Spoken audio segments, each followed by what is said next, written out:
Those vibrations really tickled my fingers. Good morning. Good morning. Welcome, everyone. It's wonderful to see your smiling faces today.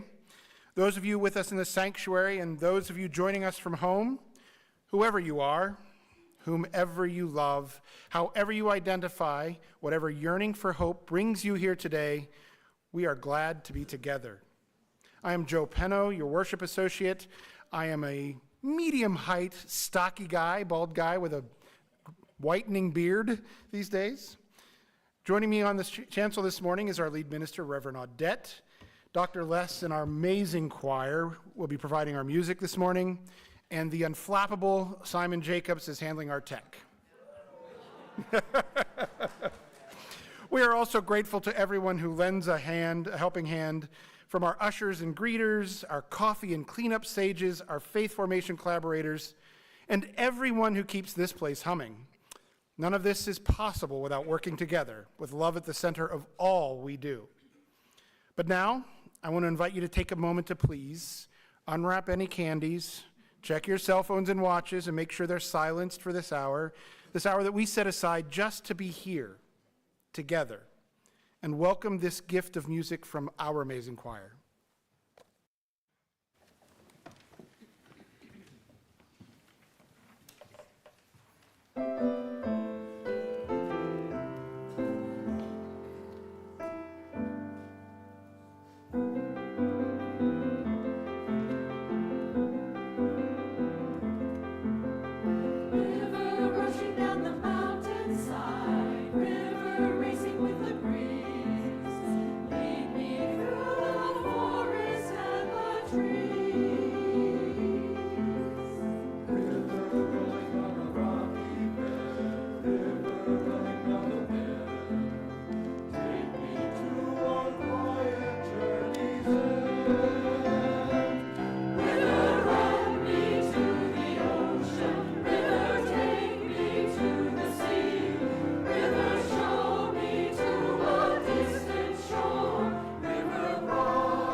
Beautiful. I want to invite Jasper to come up and join me up here for our chalice lighting.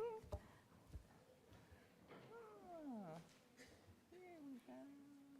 You have to be really careful not to put it out. Let the fire come to you.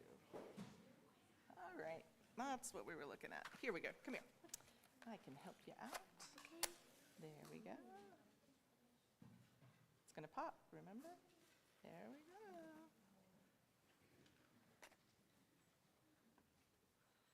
Thank you. Come to me, blow it out. You got it. Perfect. As we light our chalice this morning, we're going to center our hearts in these words of wisdom from Robin Wall Kimmerer, who reminds us, "The earth invites us to witness its wisdom and to recognize our place in the sacred web of life."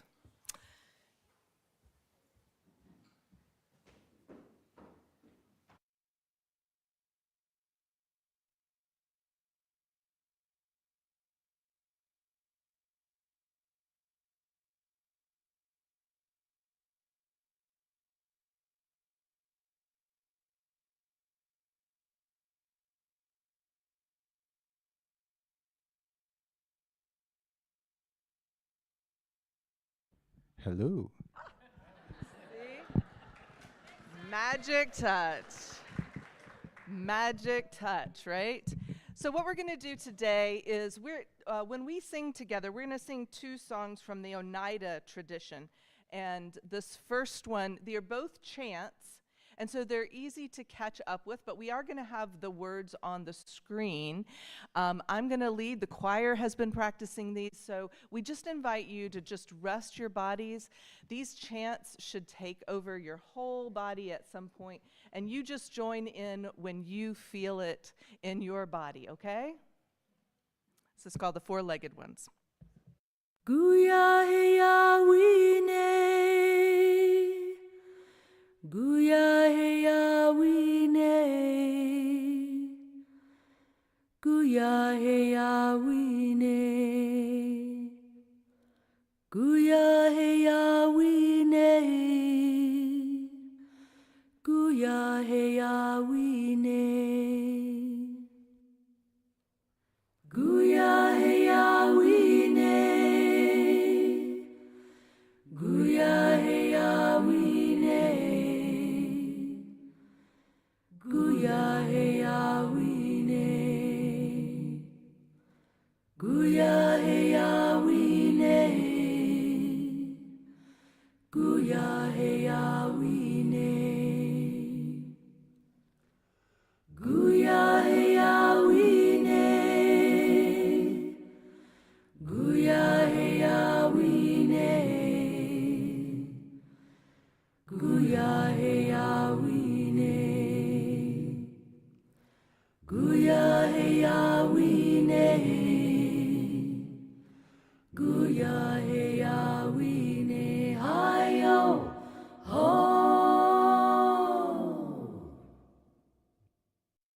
Thank you. Thank you. I'm going to stay right here because I have set of questions for you all. Can you help me today with the story? Anyone willing to help me? No? Yay, thank you. Perfect. So I have a couple of questions, and anyone here can answer. So do you have a place you like to play outside? Where do you like to play outside? You play house? Where do you play house?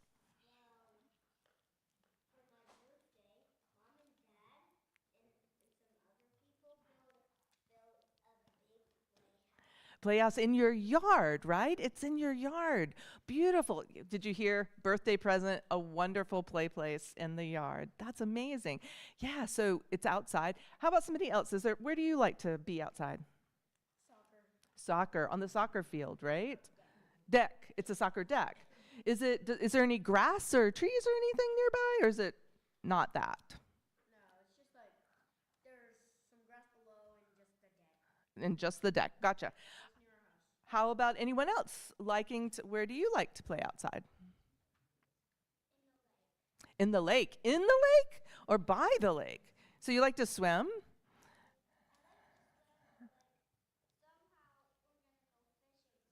And you can fish there too. Oh, that's beautiful. So let's think about a different question. So if you're outside in the woods, if you were taking a walk, have you ever walked outside in the woods? Anyone? Anyone? Yeah. What is a favorite animal you like to see if you're outside? What do you like to see? Bears. We got a lot of bears around here, and it's very cool to see a bear. What do you like to see outside? Cheetahs? Have you ever seen a cheetah around there in the woods? But you want to see one, don't you? I do too. I mean, from a really far distance maybe, but what do you like to see? Deer. How about you? Bears also. We got another vote for bears. Anybody have anything else? Oh, yes, thank you. What do you? Bears. More bears. A squirrel. I love squirrels. And some parts of our area are famous for white squirrels too, right? What do you like? Because they're what? Cute. Absolutely. Zaylee, did you want to say one? Squirrels and bears. So that's the thing. When we live around here or live anywhere on earth, there are some really beautiful things like lakes and fish in the lakes and squirrels and bears and trees and places to be. And we want to, when we are thinking about being spiritual people, we like to think about those places. And that's what we're going to be talking about in here, is how we can love all the places in our lives, including our soccer decks and our playhouses in our front yard, right? We want to love all of it. But what we're going to do now is we're going to sing to you as you head out to your classes. If you're with a grown-up who's maybe new today, they may want to go with you just to see where to pick you up. And we're going to sing as you do that.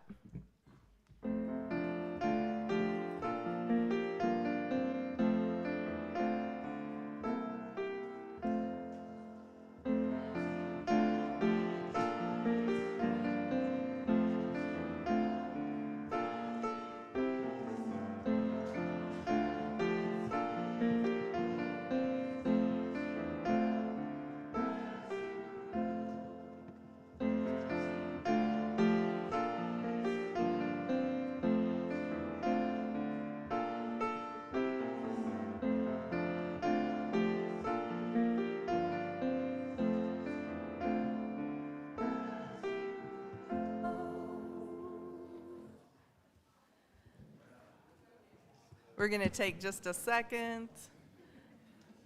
Isn't it amazing when the number of kiddos that we have exceeds the amount of song that we have? Isn't that wonderful? Joe, we're going to do our prayer first. So what we're going to do right now, before we have a time of prayer, I want to lift up two different things that I hope we can hold in our hearts and that we're going to light a candle for. So many of you have probably heard that ICE has moved into North Carolina in a new way with a new set of, I'm not going to editorialize beyond that. ICE is here, and we may see them here in Asheville. And so because I know that this community has a long history of holding our immigrant neighbors and friends in our hearts, and we care about the way immigration is handled in this country, we hold that and light a candle. Also this week, on Thursday, this week is when we recognize Trans Day of Remembrance. That service is to recognize all the people who have lost, all the trans folk who have lost their lives in this past year. If you have a heart of compassion and you care about this issue, I certainly invite you to join me and Gender Equality New York this coming Thursday evening virtually. We have a virtual service for that. But we're going to hold both of these things in our hearts and light this candle.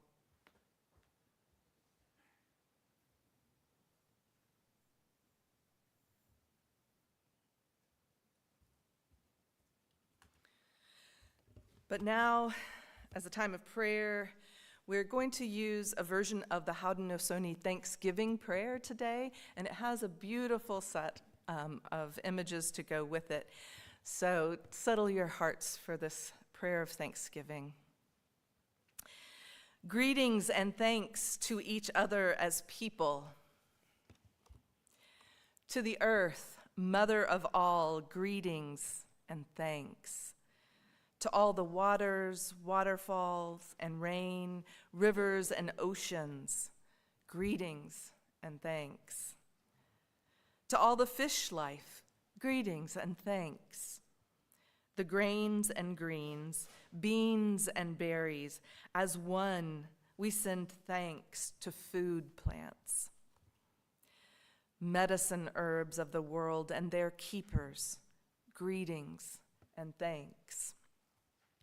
To all animals, bears and squirrels alike, their teachings, greetings, and thanks. The trees, for shelter and shade, fruit and beauty, greetings and thanks. To all birds, large and small, joyful greetings and thanks. And from the four directions, the four winds, thank you for purifying the air we breathe and giving us strength. Greetings. The thunderers, our grandfathers in the sky, we hear your voices. Greetings and thanks. And now the sun, for the light of a new day and all the fires of life. Greetings and thanks.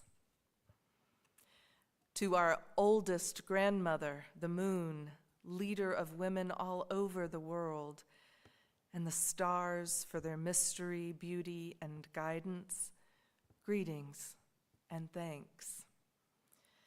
To our teachers from all times, reminding us of how to live in harmony, greetings and thanks. And for all the gifts of creation, for all the love around us, greetings and thanks. And for that which is forgotten, we remember. We end our words, and I invite you to say these words with me together. Now our minds are one. Aho. And this is the time in our service when we share our joys and concerns with a ritual of water, salt, flowers, and rocks. And we first brine each of these vessels with salt for all of the sorrows, the hardships, the worries, the fears that we carry. But then we sprinkle flower petals to celebrate the joy and the beauty, the gratitude, the wonder that we share. And we're going to invite you, we're going to, remember, split the room this way. So if you're on this side, you're going to come down here. There's a rock here. You'll need to, of course, walk around behind the table. You're going to go through the middle right there, up the stairway, and back to your seats. Here's the secret. I need you to all remember this. When you're heading back to your seat, there's going to be a line in front of you. You got to be okay to say, excuse me, and slip by and try to make sure you're leaving a little space on your side for somebody to walk past you, because otherwise we clump up and then we kind of have a little stalled moment here. So be ready to carefully slip by your neighbor. Don't hesitate. Don't feel like you have to be silent. It's okay to say, excuse me. And this is the sign in sign language. If you prefer to do that, you can just say, excuse me, and slip back to your seat. But now we will have a ceremony of joys and sorrows.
And now we place 2 more stones in the basin for the joys and sorrows of those members of the community who are not present with us this morning in the sanctuary, because gathered or apart, we are one community.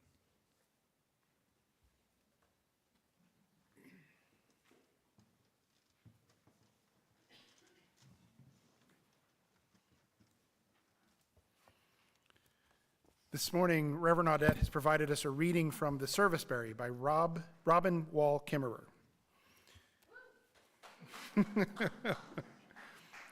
In the Anishinaabe, I knew I would do that. In the Anishinaabe worldview, it's not just fruits that are understood as gifts.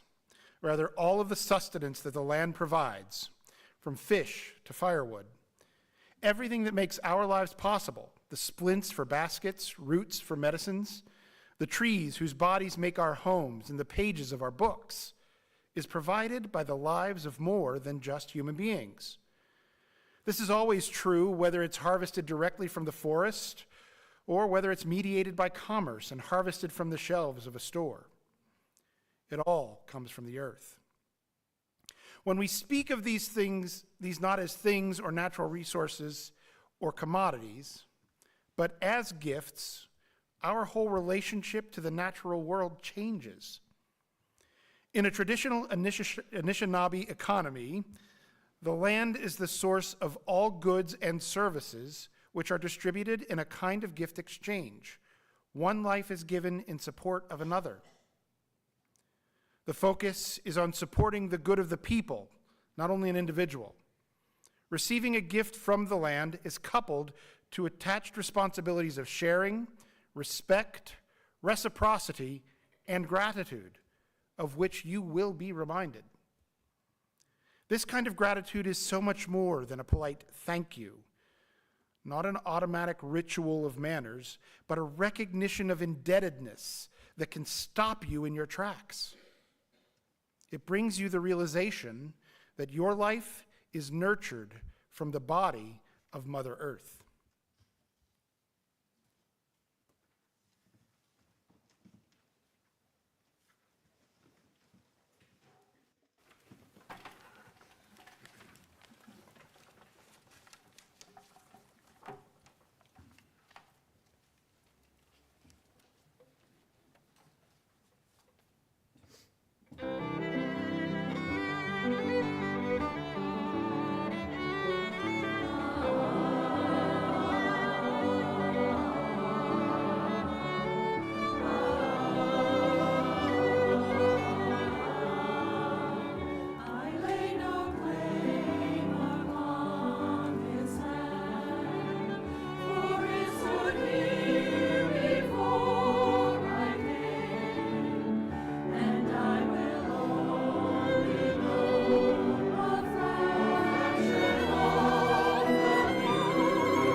It's joyful, you can almost sink into it, right? So, in the aftermath of the government shutdown, I think many of us are more acutely aware than ever of the state of our national economy. If you pause to ask a simple question, one that actually rarely comes up, what is an economy? What are economics? The answer can actually be very interesting. For example, the answer offered by the American Economic Association is, economics is the study of scarcity, the study of how people use resources and respond to incentives. The study of scarcity, how people use scarce resources. That is one way to think about how human beings can choose to exist in the world. This morning, we're going to think together about other ways, because the wonderful news is there are other ways to live together. Unitarian Universalists, for example, hold as one of our core values, JETPIG, yes, everybody knows, interdependence, that's the I in PIG, interdependence. Our interdependence value reads, we honor the interdependent web of all existence. With reverence for the great web of life and with humility, we acknowledge our place in it. We covenant to protect Earth and all beings from exploitation. We will create and nurture sustainable relationships of care and respect, mutuality and justice. We will work to repair harm and damaged relationships. That is our vision of interdependence. And it's a beautiful idea. It's one that should invite personal and collective reflection. But the question is, how does one live this way? How do you actually live this way? Now, Robin Wall Kimmerer, who many of you know, how many of you already know Robin Wall Kimmerer, right? Ooh, not enough. All right, good. We're going to get more Kimmerer fans out here today. She is an indigenous author and a scientist. And many of the ideas this morning come directly from her extraordinary work, to which I am drawn because I long for connection to the world and to my own ancestors. So Kimmerer is a member of the Potawatomi Nation. My mother's family is Comanche. Kimmerer has spent much of her adult life working to bring into harmony her work as a botanist, working in university settings, and her study and understandings of the world as an indigenous woman now eldering. And her most recent work, which is right here in front, it's called The Service Berry. What it does is it invites us to reorient our ideas of economy, even from the viewpoint of professional economics. One of Kimmerer's colleagues is Dr. Valerie Luzadas, who's a professor, and she's also the past president of the U.S. Society for Ecological Economics. And Dr. Luzadas describes economics as how we organize ourselves to sustain life and enhance its quality. It is a way of considering how we provide for ourselves. It's pretty different. Economics is simply thinking about how we provide for ourselves, plural, not merely oneself or one's family, ourselves together. And Kimmerer's work invites us to embrace a gift economy. She writes, if I were to buy a basket of berries in a market economy, the relationship ends with the exchange of money. Once I hand over my credit card, I have no further exchange with the clerk of the store. We're done. I own these berries now, and I can do with them what I like. The clerk, the corporation, and I, the customer, have a strictly material transaction. There is no making of community, only a trading of commodities. In a service berry or gift economy, I accept the gift from the tree and then spread that gift around with, for example, a dish of berries to my neighbor who makes a pie to share with his friend, who feels so wealthy in food and friendship that he volunteers at the food pantry. And this is how it goes. To embrace the mindset of a gift economy, we must first recognize that all flourishing is mutual. The health of the water that both rises and then falls as rain nourishes the tree and bush, which only flourish when the bird and bees are healthy and abundant. So the well-being of plants and animals, ecosystems, and air, they are all intertwined. We cannot be healthy in a world that is not healthy. Joanna Macy and Matthew Fox would say that we co-create the world with the Creator. Kimmerer simply notes that we all live by the gifts of the world and each other. And we can bring our attention, our care, and our gratitude to that truth. And she writes, many indigenous peoples, including my Anishinaabe relatives and my Haudenosaunee neighbors, inherit what is known as a culture of gratitude, where lifeways are organized around recognition and responsibility for earthly gifts, both ceremonial and pragmatic. Our oldest teaching stories remind us that failure to show gratitude dishonors the gift and brings serious consequences. If you dishonor the beavers by taking too many, they will leave. If you waste the corn, you will grow hungry. Enumerating the gifts you've received creates a sense of abundance, the knowing that you already have what you need, and recognizing enoughness is a radical act in an economy that is always urging us to consume more. If our first response to the receipt of gifts is gratitude, then our second is reciprocity, to give a gift in return. What could I give these plants in return for their generosity? I could return the gift by a direct response like weeding or maybe bringing water or offering a song of thanks that sends appreciation out in the wind. I could make a habitat for the solitary bees that fertilize these fruits. Or maybe I could take indirect action like donating to my local land trust that so more habitat for the gift givers will be saved. I think of this congregation as a gift economy, though I actually hold a different metaphor than the service berry. In my own mind, the gift economy that makes it possible for this place to exist, for us to welcome people through our doors, for us to create worship, sing together, help raise children and adults into lives of service and meaning. That metaphor for me is potluck economy. We each bring such different gifts to that shared table. Maybe our gift is making the table itself look beautiful, or we're washing the dishes, or we're taking out the trash after the potluck.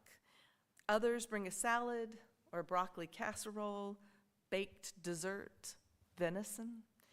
We share our gifts here, each one beautiful and important, whether the gift is large or small. It takes all of us giving of ourselves to make a congregation, to make a sanctuary like this, to make a spiritual home. And it is our way to live that interdependence, a gift economy that we create together. Now, this is going to seem like a very odd pivot and an unrelated tangent, but I think if you stay with me, I can bring us home together.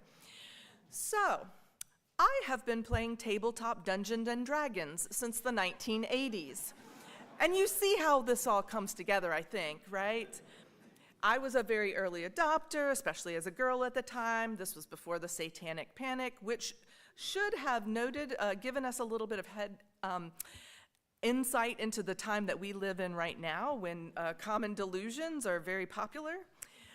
In any event, even now, I play Dungeons and Dragons weekly with a group of ministers, and we have been running a weekly campaign together since 2020. One of us had a baby, and now that baby is in kindergarten since we started our game. So, among D&D players, there is a dungeon master who is probably the best-known dungeon master who has ever lived. Brennan Lee Mulligan. How many of you know Brennan? Anyone? Anyone? Thank you. The coolest people have now raised their hands. We know who you are. He is also an amazing comic and improv artist. Brennan and his gamer squad have sold out venues like Madison Square Gardens and the London Apollo. The point that I'm trying to make here is he's really popular and Dungeons and Dragons is super cool. But I bring him up for a different reason, because one of the reasons he's so good at what he does is that he knows humans very well. In an interview not too long ago, he was talking about how hungry we all are for connection and lives of meaning, and how many people are struggling. And of course, playing a game like Dungeons and Dragons with friends helps with that. And he made the obvious point that we could all put down our phones and get out into the world. But he also said this.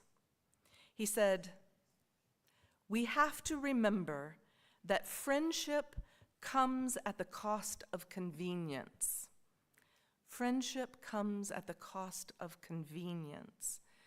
To have friends, you need to be a good friend. That means you may have to listen to people when you're tired, or go out somewhere when it's easier to stay home with Netflix. It means you keep your promises to show up. You drive your friend to the airport. You show up at the funeral. You drop off soup when people are sick. Most of a life of meaning is not easy or convenient.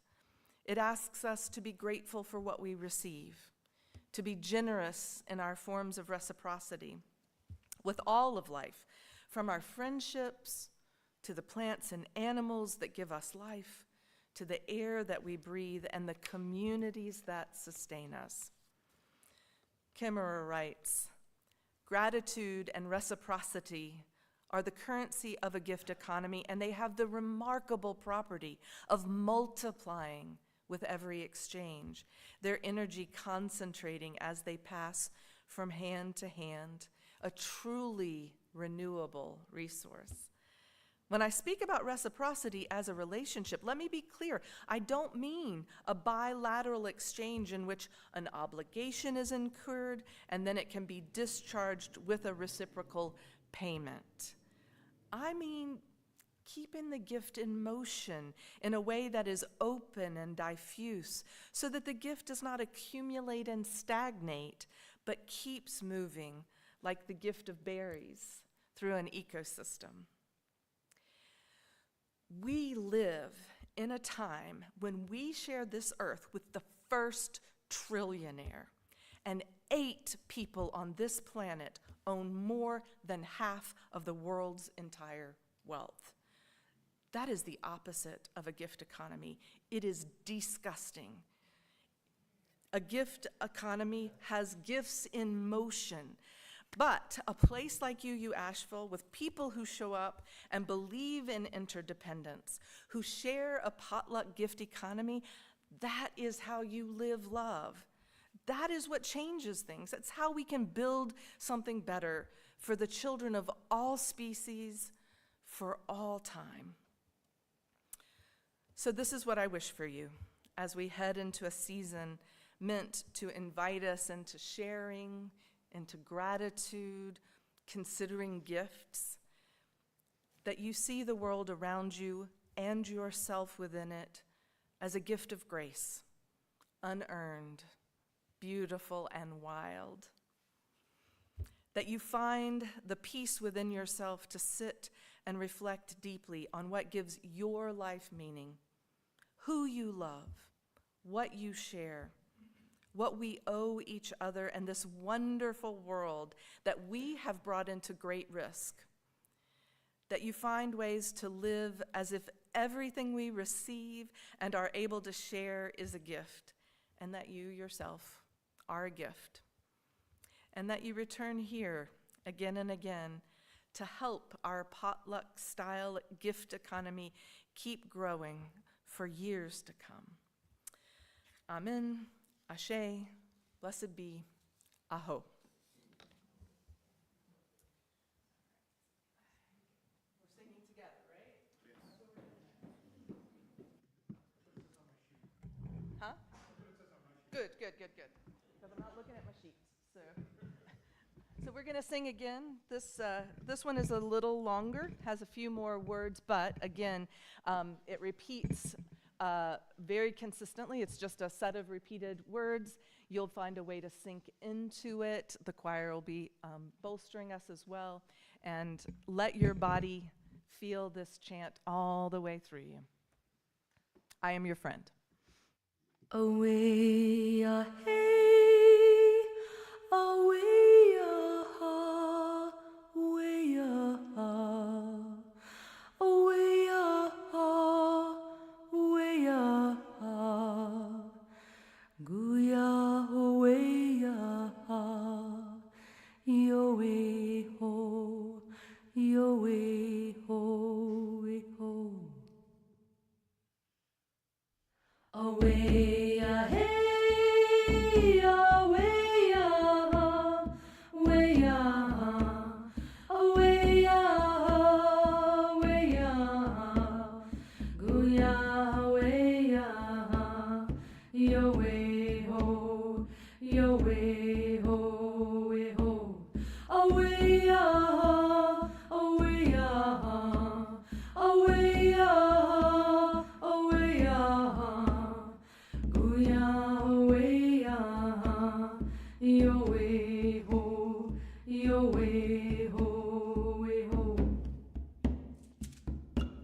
Away, hey, away, away, away, away,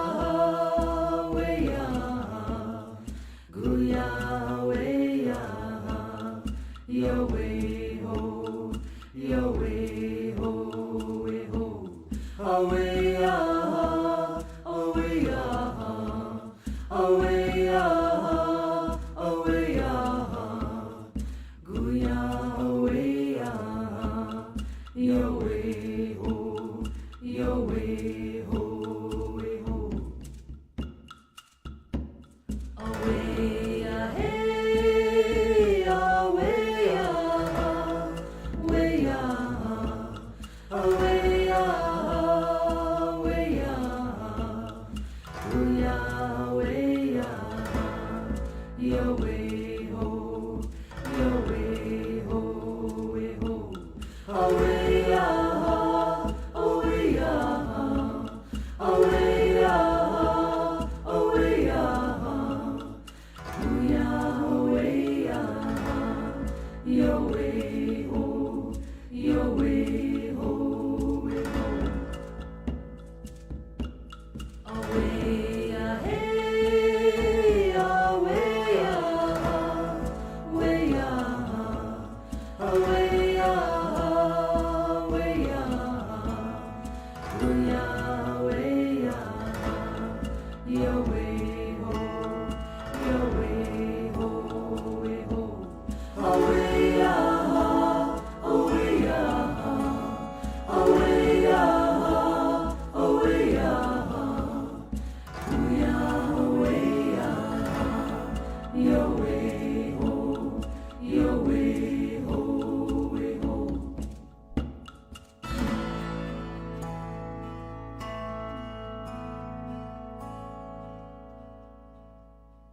Away, hey, away, away, away, away, Guya, away, ho, yo way ho, way ho. Away, ah, away, ah, away, ah, away, ah, gooya, away, ah, yo way ho, yo way ho, way ho.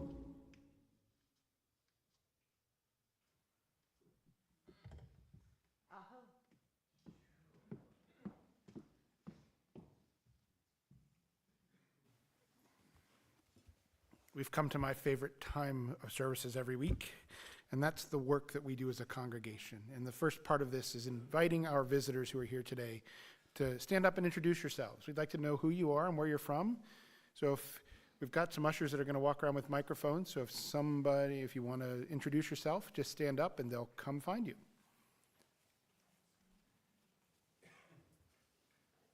Hello, thank you. My name is Karen. I'm from the UU congregation in Lewis, Delaware, passing through. Welcome. Hi, I'm Larry Miller. I'm from Asheville. I've driven by this building off and on for years, and I decided I'm going to go sometime. Welcome. Hi, I'm Kelly Rounds. I live in Black Mountain. I'm coming from All Souls UU in New York City. Welcome. Well, hello, I'm Jean Hudson. I'm passing through too. I live in Carrollton, Georgia, where I'm a member of the newest UU in the United States. Welcome. Okay. So I want to make sure that everybody gets a good look at Trevor on the screen.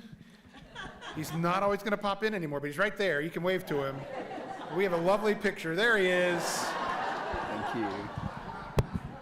Trevor is our connections coordinator, and he's here to help you with any questions that you might have about membership, what activities are going on. He is the resource. He's the guy. So make sure you see Trevor afterward with any questions you might have. You're welcome to ask us as well. We all will be glad to help you out.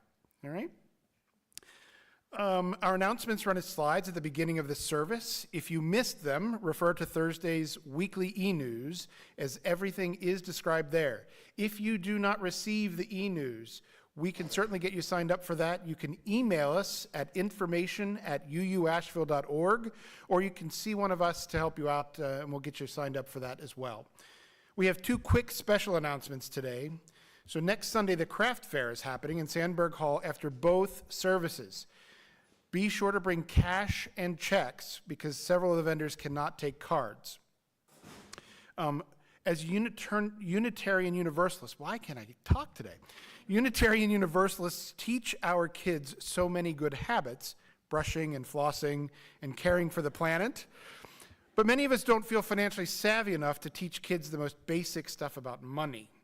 Next week after the second service, following the youth-led soup fundraiser, so Soup Sunday and Craft Fair, our member Lisa Schwartz will teach some basics about raising financially savvy kids and grandkids, should you have those. Even if you don't feel fiscally fit yourself, and never fear, a class about adult money maturity is coming in January. Child care is available for the class. Sign up by contacting Kim Collins. Today we have a special collection to support our partner Beloved's Eat Card program. After the government shutdown, many folks' SNAP benefits were delayed, or they're struggling with food insecurity and are unable to receive SNAP. Today's plate will be split with Beloved this week to support this time-critical program. The work and ministries of this congregation are entirely supported by the generosity of our members and friends. I love this place. We celebrate your generosity each Sunday with music and thanks. You make us possible, and we give thanks for you. Our offering will now be gratefully received.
for the gifts of your presence, time, wisdom, and resources.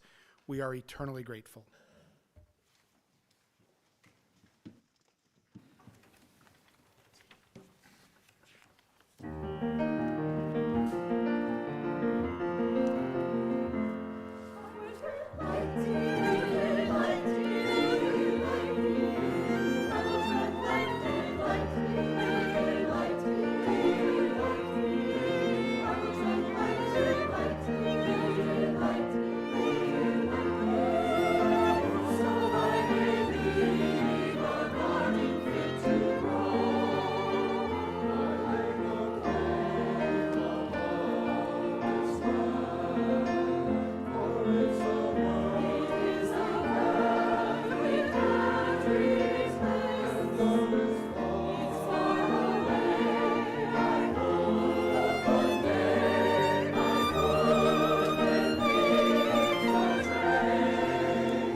As we come to the end of the service, a special thank you to Alex Travers, who was our guest violinist today.